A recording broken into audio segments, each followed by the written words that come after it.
दोस्तों नमस्कार, आप देख रहे हैं सत्य हुंकार। मैं आपके साथ सत्यपाल। मैं खड़ा हूं अभी सरकारी स्कूल अगवानपुर पर। सरकारी स्कूल अगवानपुर पर इसलिए खड़ा हूं, यहां एक हैरान करने वाली घटना हुई है। और वो हैरान करने वाली घटना कि आप देख सकते हैं यहाँ अभी भी ये फिसल रहे थे। और इसी वजह से यही घटना कल एक आदमी की जान ले गई। ये घटनाएं लगातार शहर में होती रहती हैं, ये कोई नई बात नहीं है कि यहाँ हुई हो। शहर के हर कोने में घटनाएं होती रही हैं। पहले भी ये खबरें आई कि सड़क पर चलते चलते एक व्यक्ति गिर पड़ा और पानी में डूब के उसकी मौत हो गई। यानी सड़क पे चलता हुआ व्यक्ति गिर पड़ा और डूब करके उसकी मौत हो गई। उसका आंदोलन भी हुआ और उसके ऊपर कुछ आंदोलनकारी जैसे बाबा राम केवल जैसे लोग थे, उनके खिलाफ कार्रवाई भी हुई। और ऐसी घटनाएं कई जगह से आई, लेकिन एक घटना और हैरान करने वाली अगवानपुर गांव से आई, जहां मैं खड़ा हूं। ठीक मेरे बराबर में ये स्कूल है, राजकीय वरिष्ठ माध्यमिक विद्यालय, 12वीं तक का स्कूल है। यहाँ बच्चे आते हैं। और ये है रास्ते की हालत। ये रास्ते की हालत आखिर बनाई किसने, ये सबसे बड़ा सवाल खड़ा हुआ कि इस सड़क को तोड़ने का ठेका तो दिया गया, लेकिन बनाने का ठेका देना शायद नगर निगम भूल गई। क्योंकि किसी भी सड़क पर अगर आप जाएं, केवल ना कि अगवानपुर में बल्कि पूरे फरीदाबाद में सड़कों को तोड़ दिया गया और ऐसे बड़े बड़े पत्थर सड़क के किनारे पड़े हुए हैं। आप चले जाइए पल्ला से लेकर के, अगर आपको जाना है बाबा सूरदास की तपोस्थली पर, तो उस रोड को आज टूटे हुए करीब 2.5 महीना हो चुका है, लेकिन इन पत्थरों को उठाने वाला या इस सड़क को बनाने वाला कोई नहीं है। अगर मैं इस सड़क की बात करूं तो लगभग 3 महीने हो गए हैं इन पत्थरों को यहाँ पड़े हुए, इस सड़क को यहाँ टूटे हुए, लेकिन यहाँ काम करने वाला, इन्हें बनाने वाला कोई नहीं है। हुआ ये कि कल जब कोई यहाँ से व्यक्ति निकलता है तो यहाँ से पैर फिसलता है, वो व्यक्ति गिर जाता है, जैसा अभी आप देख ही रहे थे। और इस पर गिर करके उसका सर हो सकता है कि इस पत्थर पे लगा हो, ऐसी आशंका है। बशर्ते बात ये आई कि वो व्यक्ति यहीं मूर्छित हो गया और उसे हॉस्पिटल ले जाया गया। जो यहाँ के चौकी इंचार्ज थे, पुलिस थी और यहाँ के स्थानीय लोग थे, उन्होंने यहाँ जो एम्बुलेंस बुलाई और उसे लेकर के बीके हॉस्पिटल ले जाया गया। और वहाँ ले जाके पता ये चला है, अभी हमने तस्दीक की है कि उन्होंने दम तोड़ दिया। यानी एक व्यक्ति की जान रोड पर चलते चलते चली गई, केवल पैर फिसलने से चली गई, इस पानी में डूबने से चली गई। ये तो जांच का विषय है, लेकिन ये सच्चाई है कि वो व्यक्ति यहाँ से गुजर रहा था और जाते जाते उसका पैर फिसला और वो गिर पड़ा और कुछ मिनटों में ही उसकी मौत हो गई। अब इस मौत का जिम्मेदार कौन है? इस मौत के लिए असली जिम्मेदार कौन माना जाएगा? क्या इस सड़क के तोड़ने वाले, इस सड़क को ना बनाने वाले नगर निगम इसके लिए जिम्मेदार नहीं है? ये सारे सवाल जानने के लिए मैं पहुंचा हूं। यहाँ कुछ लोग हैं, गांव अगवानपुर से सुंदर नेताजी भी हैं, जो यहाँ की समाज सेवा का काम भी देखते हैं, नेतागिरी भी करते हैं आप तो, और हालात आपको पता ही है। तो क्या कहेंगे सुंदर जी? सबसे पहले आप ही का अगर मैं रिव्यू लूँ। नमस्कार सतपाल जी, आपने बहुत अच्छा मुद्दा उठाया और बार बार उठाते रहते हो। यहाँ रात इतना बड़ी घटना हो गई है, ये बहुत चिंताजनक है उस परिवार के लिए भी, हम सब के लिए भी, क्योंकि हमारा गांव अगवानपुर है और यहाँ हज़ारों बच्चे या स्कूल, सरकारी स्कूल में जो 12वीं तक का स्कूल है, उसके सामने ये हादसा हुआ है। बच्चे रोज़ गिर रहे हैं। तो हमारे गाँव की हालत बदतर हो रखी है। प्रशासन की नज़र में हमारे गाँव की कोई अहमियत नहीं है। सिर्फ उन्हें हमारे गाँव से वोट चाहिए, हमारे लोगों की सपोर्ट चाहिए, बाकी और कुछ नहीं चाहिए। विकास के नाम पे आप देख रहे हो कि रात एक परिवार का चिराग बुझ गया, माँ बिलक रही थी, उनके परिवार के लोग बुलाए, आधे घंटे तक यहीं उनकी बॉडी पड़ी रही, इसी पानी में गिर के उनकी मौत हो गई। इससे ज़्यादा भयानक बात और हमारे लिए क्या, चिंताजनक बात क्या हो सकती है? जी, ये जो गांव है अगवानपुर, ये वैसे तो रिजर्वेशन में आता है, क्या कहेंगे आप उसे? और मैं सवाल मेरा ये है कि इस गांव के आने के लिए जो रास्ता है वो कौन सा है जो गांव तक ला सके?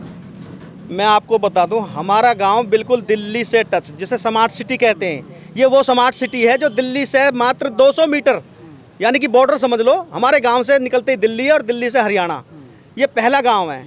यहाँ स्मार्ट सिटी की हालत देखो कि रोड पर गिर के लोग मर रहे हैं, बच्चे गिर रहे हैं, हाथ टूट रहे, पैर को टूट रहे हैं। तो स्मार्ट सिटी के नाम पे इन्होंने जो भद्दा मजाक कर रखा है, इस गांव के लोगों के लिए बात जो कर रहे हो सकता है इस गांव में लोग ज़्यादा ऊंची कास्ट के लोग नहीं रहते हों, इसलिए अनदेखी कर रहे हो। लेकिन बाबा भीमराव अंबेडकर का तो है, नहीं, जो बाबा संविधान रचेता हैं, जो इस देश को बचाने वाले, चलाने वाले, संविधान को लिखने वाले हैं, उनका गांव तो है।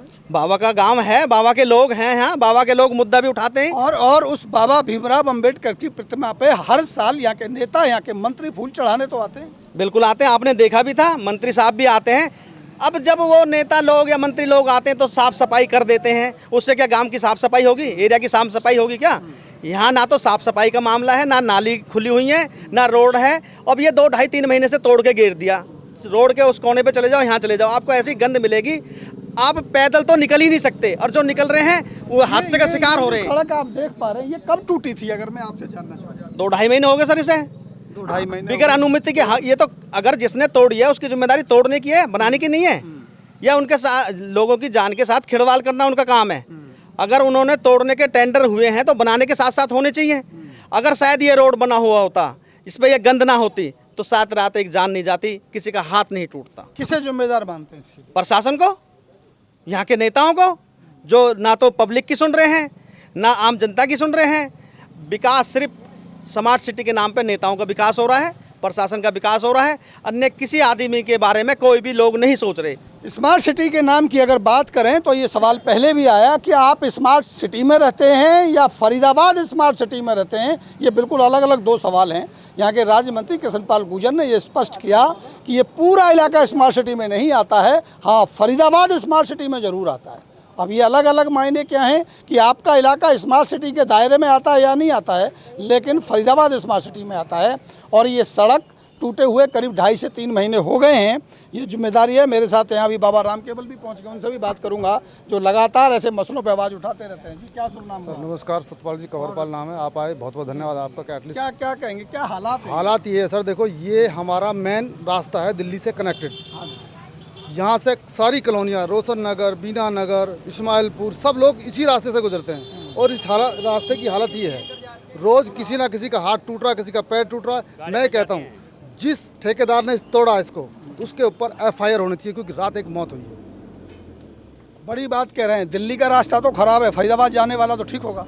फरीदाबाद वाला भी तो वही हाल है, सेम। देखो पीछे आप गांव के बिल्कुल नुक्कड़ पर वहाँ टूटा हुआ है, इतने मोटे मोटे गड्ढे हैं, वही हाल है। सच्चाई तो ये है कि अगवानपुर आने के लिए रास्ता है ही नहीं। सच्चाई तो ये है कि जो ओमिंकलेव है, जो दिल्ली और अगवानपुर के बीच में है, वो एक ऐसा इलाका बन चुका है कि आप जा ही नहीं सकते। मैं चुनौती देता हूं, कोई भी नेता बाइक पे बैठ करके भी फरीदाबाद से ओमिंकलेव जाके दिखाए तो मैं मान लूँगा कि ये रास्ता उनके लिए है। पैदल नहीं जा सकते आप, पूरा एरिया कट चुका है। इतना रास्ता खराब है, कम से कम इस पे वैकल्पिक थोड़ा सा यहाँ पर रोड़ी डाल करके, पत्थर डाल करके ढंग से इसको कर दें, चालू कर दें। कम से कम इतना तो होना चाहिए ना। लेकिन ये छोड़ रखा है, भगवान भरोसे होएगा, ठीक है, जब हो जाएगा। मतलब आदमी मरते रहें, गिरते रहें, टूटते रहें, और कोई सुनने वाला है नहीं। कोई सुनने वाला, प्रशासन की कोई जिम्मेवारी नहीं बनती ना। यहाँ पुलिस वाले भी निकलते हैं, सामने पुलिस चौकी है और पीछे गाँव का रास्ता है, वहाँ देख लो पूरा। मतलब अगर गाँव में अगर निकल रहे हैं तो ठीक है, यहाँ से पीछे से निकल नहीं सकते हो। रोज़ गाड़ियाँ फंसती हैं, रोज़ एक्सीडेंट। मैं ये कहना चाहता हूँ कि आपके सामने जहाँ आप खड़े हो, जहाँ ये रात हादसा हुआ, जहाँ एक मौत हो गई, इस गंद की वजह से, इस रोड टूटने की वजह से। आपके सामने सीनियर सेकेंडरी स्कूल गांव अगवानपुर का है। यहाँ हज़ारों बच्चे आते हैं। कितने बच्चे रोज़ यहाँ से वापसी बैग सन जाते हैं, कपड़े सन जाते हैं, वापसी चल जाते हैं। बार बार आवाज़ उठाने के बाद में भी ना तो यहाँ के सताई नेता, जो कहते हैं कि ट्रिपल इंजन की सरकार है, ना तो पार्षद को इसका होश है, ना यहाँ के MLA को है, ना यहाँ के MP को है। मैं कहता हूँ कि हम लोगों को सिर्फ वोट के लिए यूज़ किया जाता है जी, हमारी सुरक्षा के लिए नहीं है, या हमारी जान नहीं है, हमारी परिवार नहीं है। उस परिवार का हाल पूछना जहाँ यहाँ रात मौत हुई है। प्रशासन आधे घंटे तक उसके परिवार को आने तक का वेट किया गया है। वेट किया गया। बाबा राम केवल आ जाएं इधर, इंजन तीनों फेल हो गए।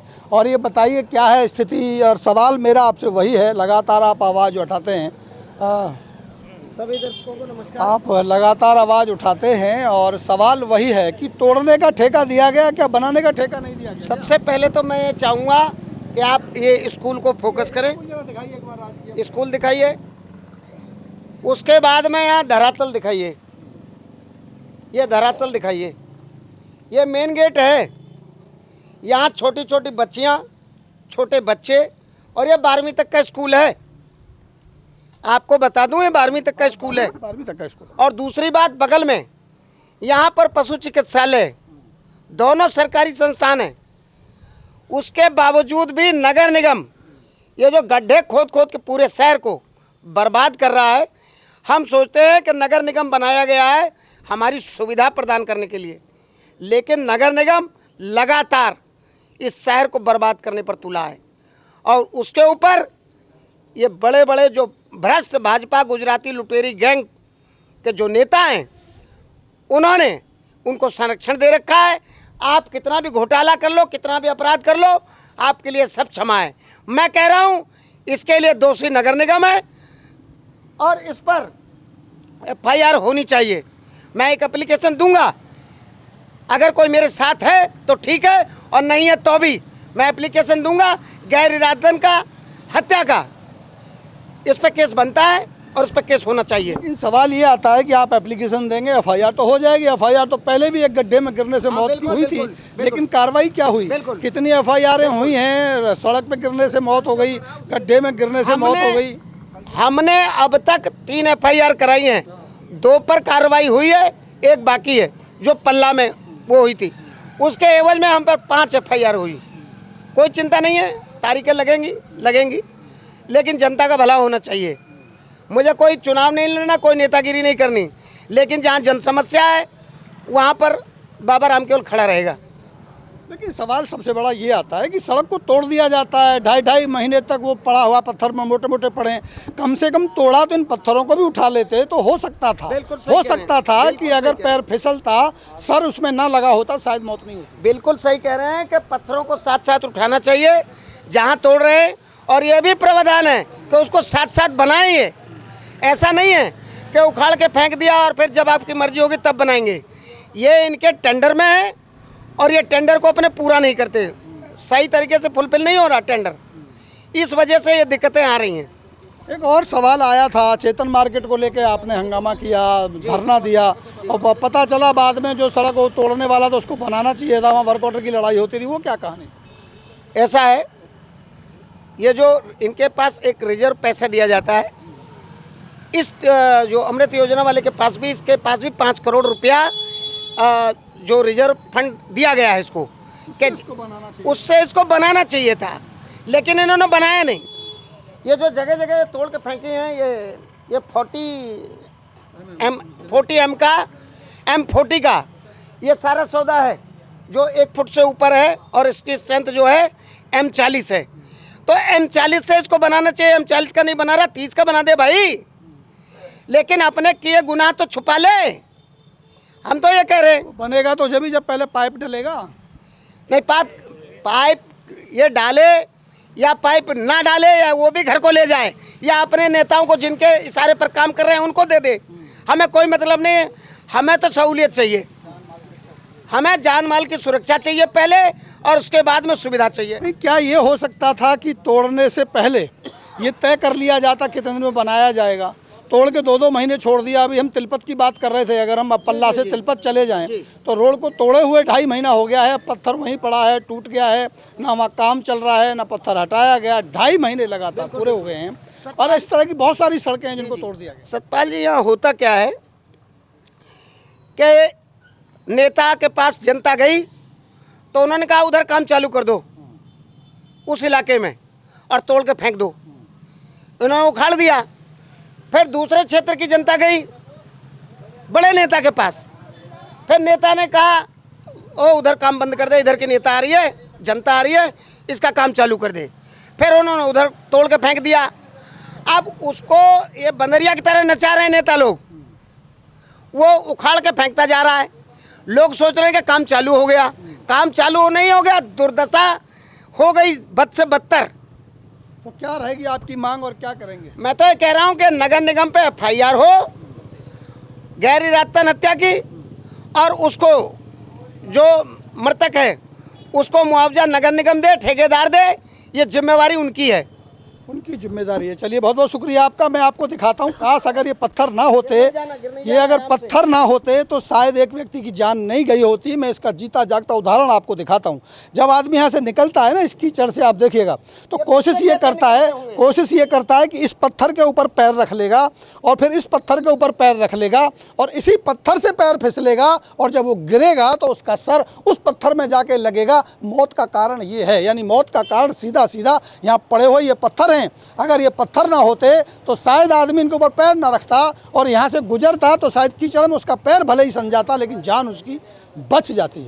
सवाल बहुत सारे हैं, और ये सवाल लगातार फरीदाबाद के अलग अलग शहरों से सुनने को मिलते हैं। कहीं 2 फुट पानी में डूब के मौत हो जाती है। आप सोचिएगा, क्या हैरान करने वाली बात है। कहीं गड्ढे में गिर के, सीवर के टैंक में गिर के मौत हो जाती है, और कहीं इन पत्थरों पर चलते बचते निकलते निकलते मौत हो जाती है। इससे बड़ी बात फरीदाबाद के लिए हो नहीं सकती। इससे बड़ी शर्म की बात इस स्मार्ट सिटी फरीदाबाद के लिए हो नहीं सकती। सतपाल जी, माननीय मंत्री जी तो कहते हैं कि विकास की धारा बह रही है और चौमुखी विकास हो रहा है। मैं कह रहा हूँ ब्रह्मा जी का एक शीश पहले शिव जी ने काट दिया था, वो शायद भूल रहे हैं। पंचमुखी विकास कहना चाहिए इसको। और ये पंचमुखी ऐसा विकास है जिसमें सिर्फ अपना भला होता है। मंत्री जी तो अपना घर बढ़ते जा रहे हैं और किसी की चिंता है नहीं। मेरा कहना मतलब यह है जी, जिस भाई के साथ ये रात हादसा हुआ, प्रशासन बिल्कुल सुन ले, कान खोल के सुन ले। एक तो उन्हें उचित मुआवजा दिया जाए उनके परिवार को, और इस रास्ते को बिल्कुल जितना जल्दी हो सके 2-4 दिन में ही, क्योंकि बच्चे स्कूल के जाते और भी कोई हादसा ना हो, इस रास्ते को बिल्कुल प्लान करके ठीक किया जाए। अगर अन्यथा ऐसा प्रशासन ने नहीं किया तो जैसे बाबा ने कहा कि आंदोलन भी करेंगे, और गांव के सब इकट्ठे होकर, सारे गांव के लोग इकट्ठा होकर उस परिवार के साथ खड़ा होकर जो भी वो निर्णय लेंगे आंदोलन के लिए लेंगे, अपनी मांग को आगे रखेंगे। हम उनके साथ और तन मन धन से खड़े होंगे। प्रशासन से रिक्वेस्ट है कि जल्दी से कोई हादसा आगे ना हो, स्कूल के गेट के सामने इस रोड को जल्दी से जल्दी बनाया जाए। चलिए, जल्दी से जल्दी बनाने की मांग है, हमारी इस पे नज़र बनी है। देखना ये होगा कि क्या ऐसे ही जाने जाती रहेंगी या उन जाने वालों को न्याय मिलेगा और ऐसे कृत्य करने वालों पर कार्रवाई होगी। इस पर हमारी नज़र बनी है। अगली पड़ताल के लिए जुड़े रहिए हमारे साथ, देखते रहिए सत्योंकार।